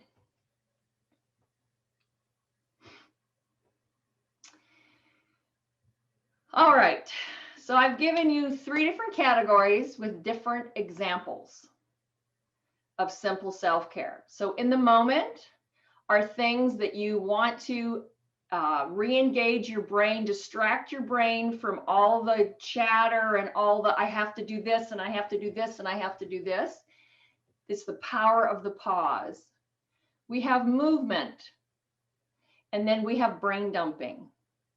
So I'm hoping out of one of those categories, ladies, you can pick one thing, because my challenge to you is make that one change. Let me ask you that question. What simple self-care change are you going to make today? And set ourselves up for success. So pick one thing. Like, do you know how many workshops I've given or master classes? And I'm like, okay, pick your one thing. And then there's always at least one woman that's, you know what? I'm going to start working out 2 hours every day. I'm going to give up coffee tomorrow. I'm going to give up sugar. I'm going to only eat green food, and I'm going to get up at 5:30, and I'm just going to be happy, right? Well, how many of us have done that, right? And how long does that last? Oh, I don't know, 24 hours. So let's stop with the setting ourselves up for failure. Let's start setting ourselves up for success. So let's pick one thing. Stress overload is not going anywhere. I'll repeat that. Stress overload is not going anywhere. We were all stressed out. We were all in a global stress pandemic before 2020. And now we're even in a worse situation. So it's all about building up your stress armor, your resistance to stress. So it's those little things that will work for you that you can slide into your day. Simple self-care. Ladies, let's keep it simple, right? Life's complicated enough. So like I said, I encourage you to pick one thing and figure out how it's going to fit into your schedule. Most of us have iPhones or Fitbits or Echoes or Alexas. We can set timers and reminders. We can use one another. So I'm hoping this simple self-care has been a little bit of an innovative way to look at self-care. It doesn't have to be so challenging. Oh my gosh, I got to put my running clothes on and my shoes on and I got to go. No, you could take a few extra steps to get your coffee or go a few extra steps to go to the bathroom. It's about building up resilience. And ladies, it takes a village. It takes a community. So I hope that you support one another. You find your groups to support one another. And really, we lift one another up. So I want to thank you so much for your time. Are there any questions? I think we probably have a couple minutes. If you have any questions, comments, you can wave at me. It'll be great. Trust me, I'd rather be in person. Oh, they can't chat. Okay, so you got to keep listening to me. Okay. All right. So we could have a little dance party. I wish I had some music. Maybe Cody has some music. We could do like a little dance party. Everybody, you can take your cameras offline and move a little bit, do some jumping jacks. So I hope you have a great conference. I want to thank you so much for your time. With great pleasure and honor, I would like to introduce Barbara Pinson-Lash, who is a very good friend, mentor, and she's a partner in the stress busting journey. So thank you so much, ladies, and I hope you have a great conference. Thank you so much for your time. Thank you so much, Rita. And ladies, what I'm seeing with your pictures, and for those of you who have your cameras off, you are absolutely beautiful. And Rita, it's such an honor to tag team with you. You know, I totally believe in everything that you talk about, and actually we'll ping pong off of that a little bit. Before I do though, a huge thank you to this opportunity to be here. I just really am excited, and let's jump in. So my purpose is helping you tap into your purpose and using that to fuel anything that you have going on, right? We all have these things that we're really passionate about. It could be embedded in your job. It could be something that you do outside of your job. But I know that we each have something that we're so passionate about, maybe a few things. And I want to show us at least what worked for me, to ways that we can tap into that so it really fuels us. I mean, we're talking about being innovative and resilient and united. These are tools that I had to use after being in broadcast television. And that, if you think you know egos, well, you might know them. But I got to tell you, in broadcast television, they are abundant. Anywhere you go, any newsroom around the country or the world, you have lots of egos. And I have to say that my true passion is communicating. My true passion is helping other people find their voice and use it in a way that is uniquely theirs, so it becomes impactful to those around them. But after a few years in broadcast news, I started to feel like that passion was being snuffed out. That was my personal journey. And it really hurt to think that, man, what I love to do is being overshadowed by these egos, by politics, by other people's impression of how I should do my job and tell stories. So I had to come up with a formula. And it really comes down to tapping into that passion again. So I'm going to walk you through just a couple of things, very simple, similar to what Rita was speaking about with simple self-care. This is simple empowerment, right? So if you have your cell phones handy, and I'm sure you do, I'd like you to have them ready. We're going to go through a couple different things. Rita tapped on one of them. I want to start with an affirmation, right? I remember the first time I heard about these, and I'm like, really? This is kind of woo-woo. I don't know. And I thought it was just not for me. And so I went along with this business coach who was taking us through this process, and I started to write down my affirmations. I am beautiful. I am wonderful. I am da-da-da-da-da. And then she said, well, hey, get that cell phone out and actually say an affirmation into your phone. And I'm like, okay, what's the point of that? Well, research lets us know that when we verbalize things, they have great opportunity to grow and spread and become more embedded in us. So I know we can't interact right now like I'd like to, but I want you to pick an affirmation, just one. Write it down. You don't have to record it in your phone right now, but I can almost guarantee that if you do, and you play that affirmation back to yourself tomorrow morning, or in the middle of you, right before you go into a courtroom, or as Rita said, into a boardroom, right before you sit down to do research for that case. If you play that affirmation back, you will find so much power in your own voice, saying something that means something to you. All right? Can I at least get some thumbs up that we'll try that? It is a game changer, okay? So that's one tool. Another one is really my absolute favorite. I call this Throwback Thursday. And I wrote about this in a book. I was hoping that we'd be in person as well, where I could share this book with you. But it's called Throwback Thursday, and it really comes down to something else that Rita touched on, music. Look, I'm not talking about what may be playing on the radio today or what maybe our kids have turned us on to. I want you to pick a song that you love, maybe from your 20s or even your teens. When you play that song and when you hear it, no matter what age you are, it takes you back to that moment where you felt powerful and limitless, like you could do anything. That's the kind of music that we all need to tap into. It doesn't matter the genre. Okay, I don't know if many of you can relate to this, but my go-to song is from the Commodores. It's my parents' era of music, but it's a song called Brick House. And it's the most interesting song when I first heard it. But I remember seeing my mom play that song, and she just got really, she's a very, a little bit stoic, very she was a strict mom. So when I saw her really loosen up, I'm like, what's going on? I love that song. When I'm having a day, I'm feeling challenged. I'm feeling like, the things that I'm here to do are being kind of stifled by other things. When I feel like my passion is simmering down, I play music like that. So I want you to pick a song. Please take a minute. And I really want you to do this. I want you to pick out a song on your phone, and I just want you to play it just for 30 seconds. Close your eyes even and listen to the music. And I want you to just hear it and let it speak to you, let it energize you. And again, not something that maybe they're playing on the radio today. I want you to go back and I want you to find a song. And I really wish that you could chat it up right now. Let us know what those songs are. And because I know Zoom is not very friendly on picking up music with my voice and all that, I won't play mine for you, but I will say one of them that I played this morning that really changed my whole mood was I Believe Children Are Our Future by Whitney Houston. Okay, so pick a song. I'm trusting you to do this.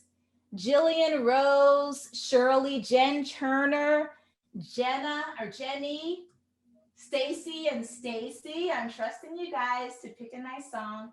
Just listen to it. Miss Karen, I know, I see you're looking down. I know you're getting your, yeah, Karen's got our song going. Ladies, this is a game changer. Doesn't matter your personality, doesn't matter what you have on. I'm having a stressful day. Yes, thank you, ladies. Thank you, Nicole. Right, are you playing it? Oh, I see it. Claire is rocking back and forth. That's what we need. That is that beautiful energy that can, thank you, Nicole. Oh, I love it. Oh, you're showing your songs. Yes, that's what I'm talking about. Oh my, look, I have been going to do some breaking news stories on some of the most atrocious stories, backstories. It's just heartbreaking. Sometimes I would excuse myself, go into the ladies' room, put my earbuds in, and whatever music I need at that moment just to get energized. It is amazing. So thank you for doing that. That really, oh, that warms my heart. Okay, you're gonna be listening to that song all week, I promise. Last one for you. Now look, I was in broadcast TV, so you know there's some vanity there. I'm okay with that. I am okay being vain, but I want you to be vain with me. You can use a mirror or you can use your cell phone. Bring up your camera, keep that phone right there, pull up your camera and do selfie mode. I'm going to tell you what makes this so wonderfully powerful and empowering, especially as we continue to focus on this being innovative. These are great tools, right? Let's re-energize ourselves. And I want you, this is a little bit different than an affirmation, but you have your phone here. I'm going to do this, okay? And I want you to say something awesome about yourself. So I remember when I was younger in my 20s, they always said, you've got a beautiful smile. And I thought, oh, gee, thank you. And now I'm like, you know what? I've got a fantastic smile. Heck yeah, I do. I want you to pick up your phones, do the selfie mode, and I want you to stare at yourself. Okay, this isn't even about vanity. This is about looking at the person who is giving and serving every single day in so many different capacities. Whether you're getting ready for a case, you're trying to get a promotion, you're entering into a new law firm, whatever that is, you're going home, you still have all these other things to do, you're trying to be all these different things to different people. I want you to stare at that person. And all I want you to do is say, thank you. Just say, thank you. Now, if you want to do a little extra, you can say, man, you're a cutie, or whoa, you're a hottie, or that lipstick looks good today, or your hair looks great. Give yourself a compliment too, but I want you to say, thank you. Thank you. I thank you. I'm not even sure if we'll ever meet in this world, but I say thank you for what you do, for your clients, what you do, for everyone around you. Thank you. Okay? Who did that? So go ahead and take a picture, a selfie picture saying thank you. All right, and then I want you to show it in the screen. Yep, accountability, right? Here we go. 1, 2, 3, thank you. Or you could say 1, 2, 3, I'm gorgeous, or whatever. Give yourself something and then show it in our screen there. Yes, I love it, Paige, Shirley, Claire. Oh, is it Shanna or Shauna? I'm sorry if I'm mispronouncing it. Oh, I see it, Louise. Oh my goodness, you ladies. Oh, Kristen, I love it. Nicole, Angela. Oh, I love it, I love it, I love it, I love it. Okay, we're gonna round this corner and land this plane, but before we do, Miss Karen, thank you for bringing this together, even though it's been in a virtual environment. Stacy and Stacy, our many phone calls and just trying to understand to get the gist of everything and understand what you ladies need. Rita, our tag teaming and practicing. I thank you. I honor you for this opportunity. I'm hopeful that we can see each other in person one day. I have a book full of tricks, if you will, tools to really energize, because that passion that is inside of you should never, ever be snuffed out completely. If you feel that it is, go back to these techniques. They really have helped me survive, really survive is a great way to put it, a career that is so aggressive and competitive. So please try these techniques and let me know how they work for you. Okay, just to recap, you're gonna do that song. the Throwback Thursday. Listen to that song, let it energize you. You're going to write down that affirmation, record it into your phone, and listen to it. That is a game changer. And of course, either the mirror or the selfie, tell yourself you are everything. Tell yourself you are enough. And most of all, tell yourself thank you. As I thank you, I turn it back over to Stacy. Again, I truly appreciate this opportunity, and I hope you ladies have a wonderful rest of the week. Hello again. We hope you are enjoying our annual attorney meeting. It's my great privilege to host this fireside chat with Preet Bharara. He's of course well known to this group, but I will give a brief introduction in any event. Preet is the former United States Attorney for the Southern District of New York from 2009 through early 2017. And he's also a much sought after news commentator, author of a wonderful book called Doing Justice, and host of podcasts of the same name, Stay Tuned with Preet, and also Third Degree, and much more. A recent addition is the exciting news that Vox Media will be acquiring Cafe Studios Company, which is the company that Preet co-founded and that publishes his podcasts. Preet, thank you for joining us today, and congratulations on the acquisition, which we'll talk about. Thank you. With all of your experience and prolific writing and speaking, there's so much we could discuss, but given that we have a room full of your former colleagues, as well as sister prosecutors from around the world, all of whom are now on the defense side, let's start with your philosophy or thoughts about seeing that justice is done. You've noted in your book and podcasts that the law doesn't do justice, people do. And while the law is an amazing tool, it has its limits, but good people don't have limits. Tell us what crystallized these principles for you, and are there examples that best exemplify them?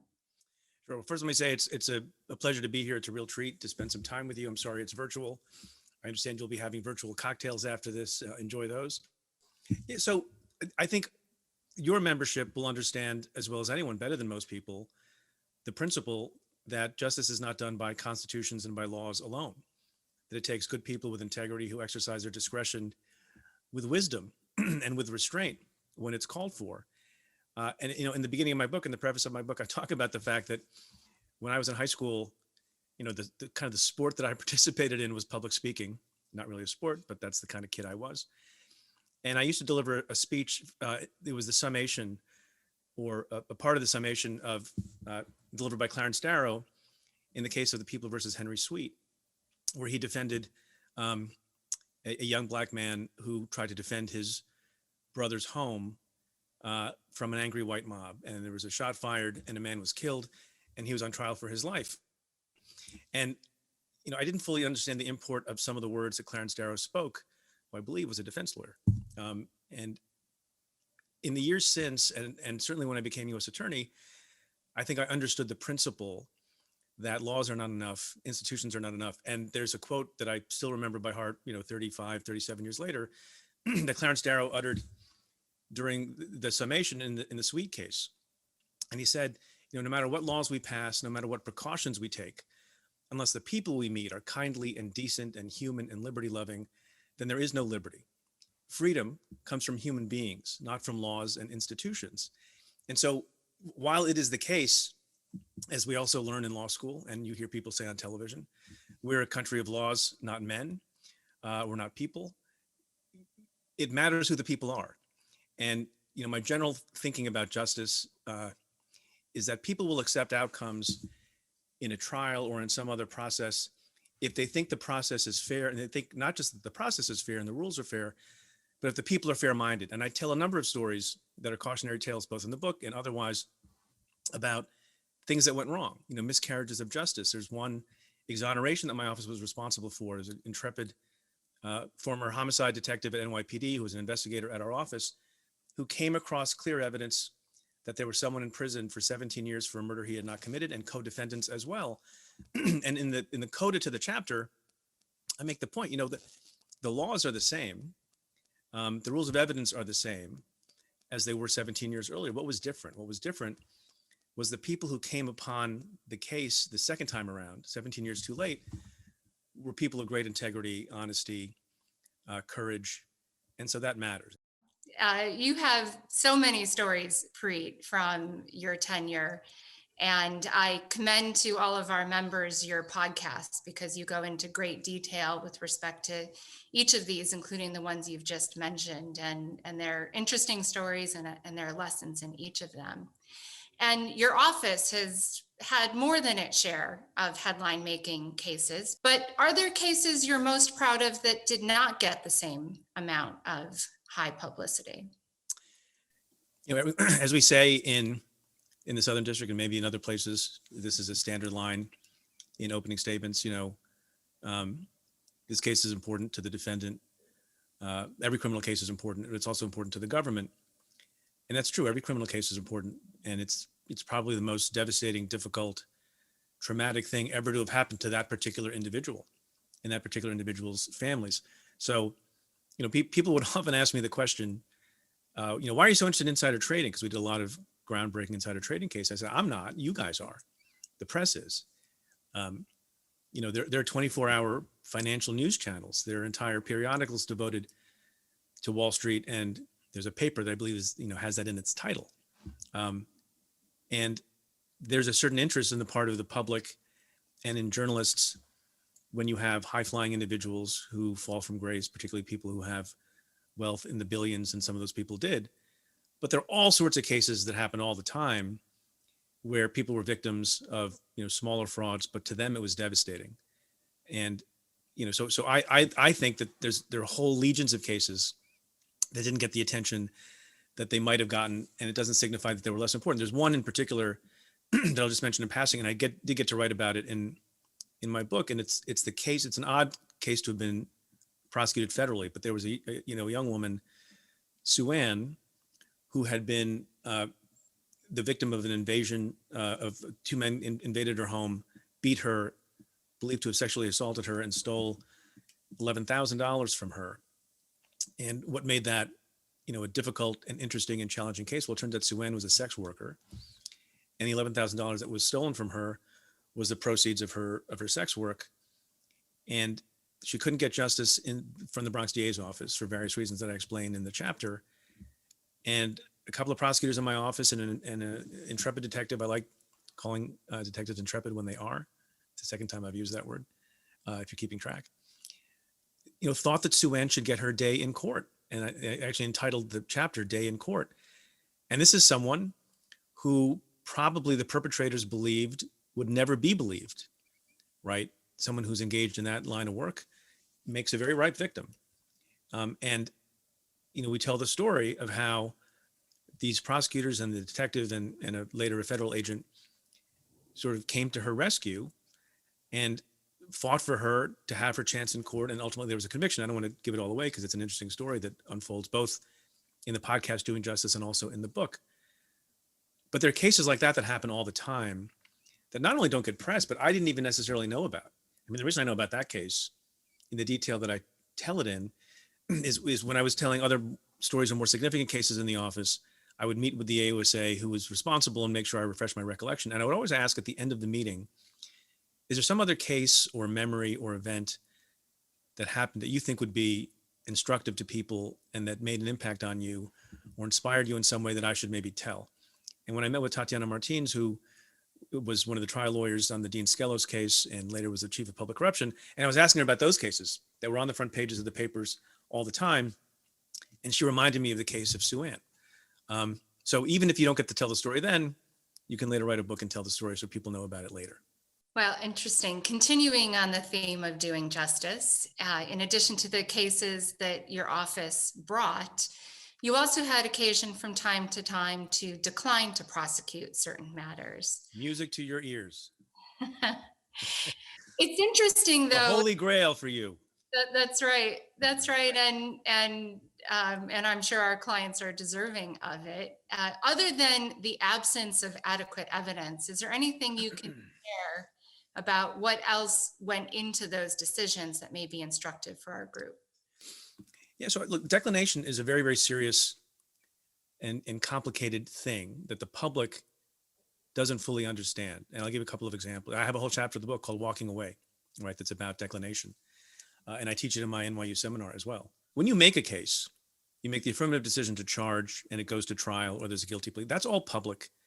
And the government is required to marshal its evidence, per the rules of evidence in a courtroom and in proceedings leading up to the trial.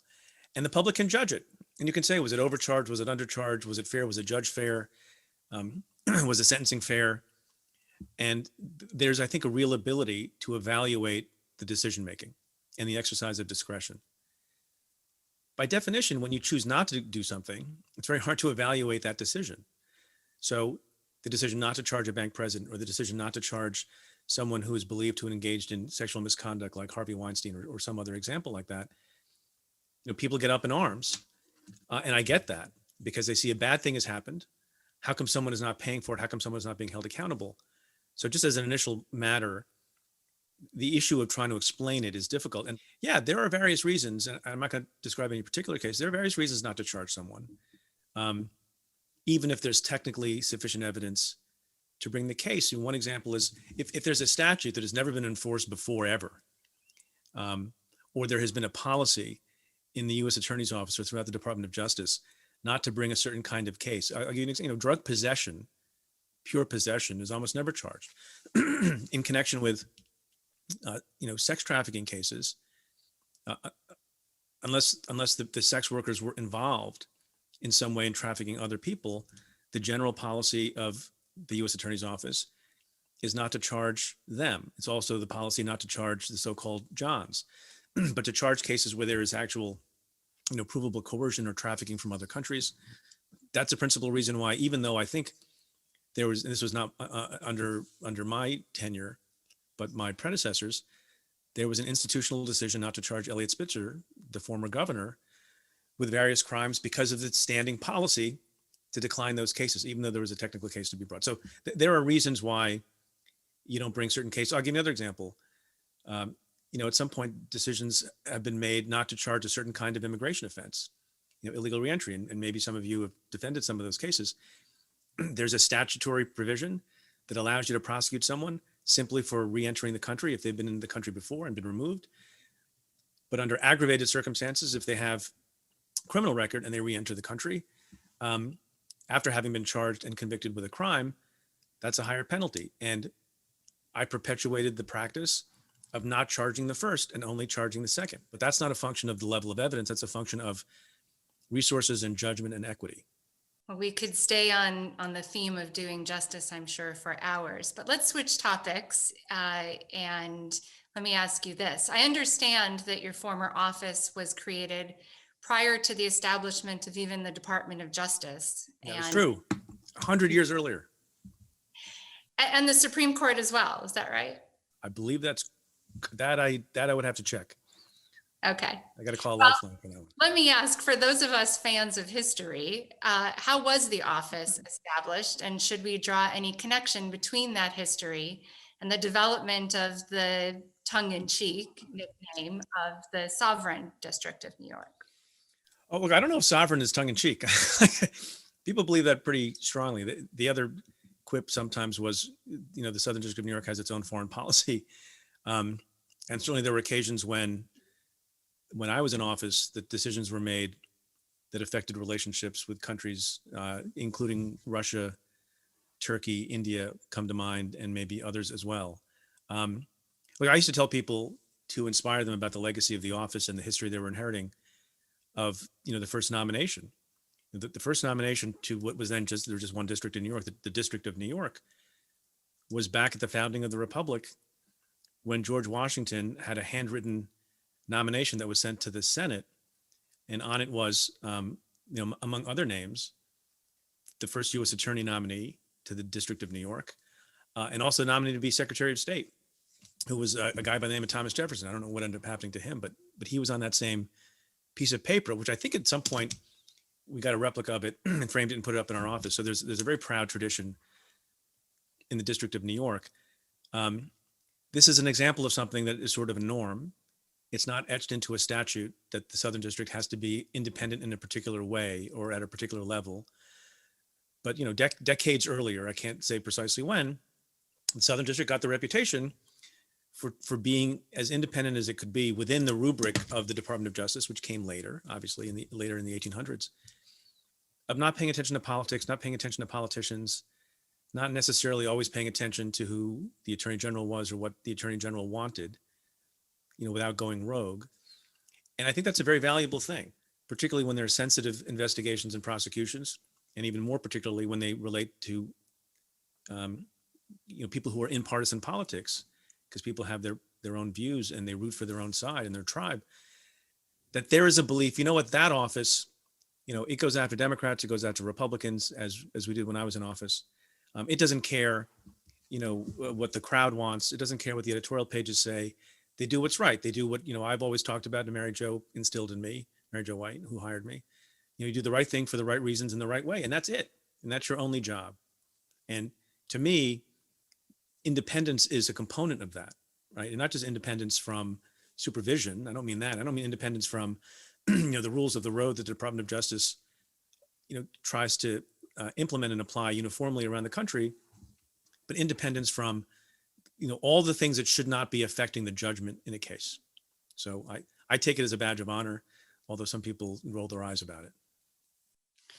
Well, let's talk about a few more personal matters. Was becoming U.S. Attorney your dream job, and did it turn out to be the job you expected? So my dream job was to be an assistant U.S. Attorney, and I thought that was, barely achievable, if it was achievable at all, for a long time, in law school and thereafter. And that's what I wanted. And I, as I've said to people, including in my office, I would have lived a perfectly gratifying life if I had never become the U.S. Attorney, because that's lightning strikes. In part, you have to be in the right place at the right time. Where I was, it has to be, there has to be a particular, party in office. You have to be known to particular people, and that's just something you can never count on. And it's even a difficult thing to aspire to. It's much harder to become the U.S. Attorney in a district than to become a judge in a district, because there are lots of judge vacancies. But I would not have had a happy life professionally, I don't think, if I not had the chance to be a prosecutor. I think it's the best people around. What better place to be than with, in my day, 225 assistant U.S. attorneys, all of whom, to a person, could have been making more money, as you know, but wanted to spend some time giving to the community and making their community more safe, and doing public service. And so to be around a lot of, generally young, but not always, idealists who believe in public service, who tend to have a pretty good sense of humor. That's a secret that the public doesn't really know. Pretty good gig. Public service is obviously still something very important to you. You've talked about how good things come out of crises, such as people becoming more engaged in the issues of democracy and government, as you were just discussing. And I understand you co-chair a bipartisan task force on democracy with former Governor Christy Todd Whitman out of NYU Law School to facilitate some of that work. The past year has seen not only a global pandemic, but as you described, also social reckoning on issues of race and equity. What good do you see coming out of these crises? So I'm a person who believes fundamentally that when bad things happen, good people come forward. And that's what you can be inspired by. I mean, just the nature of my work, going back to being in the U.S. Attorney's Office.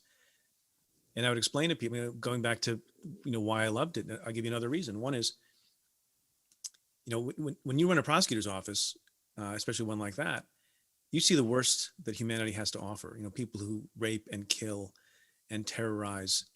You see people who kill witnesses, who don't care if children get shot, who engage in the worst kind of, misconduct and terrible injury to children and others.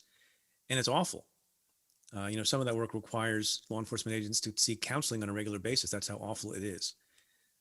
But at the same time, you're surrounded by people who are trying to do something about it and trying to hold people accountable for it and trying to make victims whole who suffer from it, and are trying to keep the country moving along and improve. And that's not just the case at a U.S. Attorney's office where you have a lot of idealists whose job it is to do that.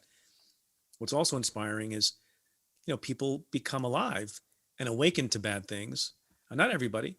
And you learn who's good and who's bad when crises arise, and who's silent and who's not when crises arise.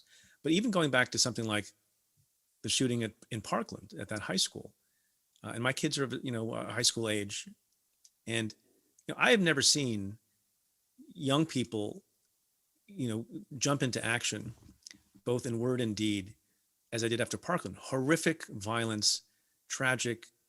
Every time you think about it, you can't keep your eyes dry. But then you see all these kids who, in many instances, and maybe even most, were more eloquent than the adults and the elected officials, more determined and less cynical than the adults and the elected officials. And that's very inspiring. Then, a year ago, George Floyd is killed, and that, at least as what we were recording this, that trial is still not underway with respect to Derek Chauvin. But you saw protest, and you saw, again, young people inspired me the most, to a level you've never seen before. So you have a terrible thing, it's captured on video. Query whether or not it will bring fundamental change going forward. Some days I'm more optimistic than other days about that. But a terrible thing happens, good people spring into action. And my hope is, particularly given how I think people have been focused on democracy and the tragedy of the pandemic, that once activated, people don't go back to their old sort of uncaring ways. And so obviously you cry and mourn over the terrible losses in the pandemic and from other kinds of violence, and gun violence in particular, which is back on the rise. But you marvel at how good people are at trying to fix it. And you hope that, if we talk again in 2 or 3 years, some of it will have been fixed. Well, we join you in that hope and inspiration. And really thank you, Preet, for such an engaging discussion. And Thanks for having me. we appreciate your sharing your insight. Next time I want to come live. We would be very happy to have you come live. And we look forward in the meantime to more of your podcasts and programs. And for now, you've given us thoughtful observations for us to reflect on and discuss at our reception. Thank you so much. It was a treat. Thank you, Stacy. And thanks, everybody. We are back. Well, I don't know about you guys, but that was, I really had a wonderful afternoon. And really great seeing all of you. And I hope you all had as much fun as I had. And I just want to, again, thank everybody, thank our speakers, thank our leaders who spoke, and especially thanks to Stacy Gottlieb and Stacy Hartman for putting on a fantastic annual meeting virtually. And we've got a lot to be proud of with this organization. We've got a great year ahead of us. And, I would just, those of you who would like to get more involved, would like to serve in any way, you can go to our website. As Susan Bazorgi said in her presentation, there's a volunteer form under the Who Are We tab. Just fill it out. We would love to get you more involved. Follow us on social media. Claire Shank, who gave the presentation, told me right after she recorded her presentation, like the next day we surpassed the NACDL follower number. So we have more followers than the NACDL, which is just, absolutely fabulous. So congratulations to all of us for that. And thank you to the social media committee and FTI for all the work that they do in supporting us on that. I want to leave by saying stay safe. And we've got a lot of events coming up between now and October 26th, when hopefully we will be together in Miami on that day. That's the day before the ABA White Collar Conference. And then of course, December 7th for our awards gala. Hopefully we will be able to do that. The GIR Women's in Investigation Conference that WWCDA co-sponsors with, we are hoping to have that in September. If we do, we may try to have a reception in September in London the night before. Again, all this is subject to being able to do it safely. But let's stay in touch. Let's stay united. Let's keep being innovative. And of course, as We always are. Be resilient. It's great seeing all of you. It's so wonderful that an organization like this has brought us together, and let's stay united, and we'll see you at the water cooler, at the next water cooler. Stay safe, everybody. Good seeing you. Bye-bye.